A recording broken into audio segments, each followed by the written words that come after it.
Ольга Бергольц. Я говорю с тобой под свист снарядов. Я говорю с тобой под свист снарядов, угрюмым заревом озарена. Я говорю с тобой из Ленинграда, страна моя, печальная страна.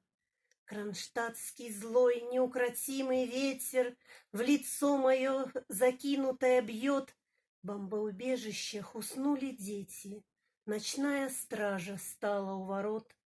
Над Ленинградом смертная угроза, бессонны ночи, тяжек день любой. Но мы забыли, что такое слезы, что называлось страхом и мольбой.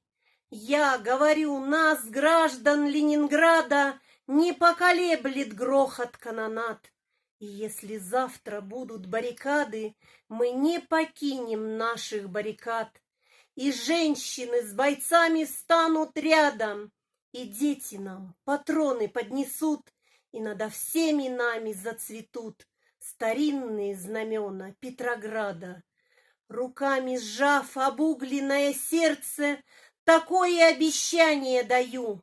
Я, горожанка, мать красноармейца, погибшего под Стрельною в бою, мы будем биться с беспощадной силой, мы одолеем бешеных зверей, мы победим, клянусь тебе, Россия, от имени российских матерей.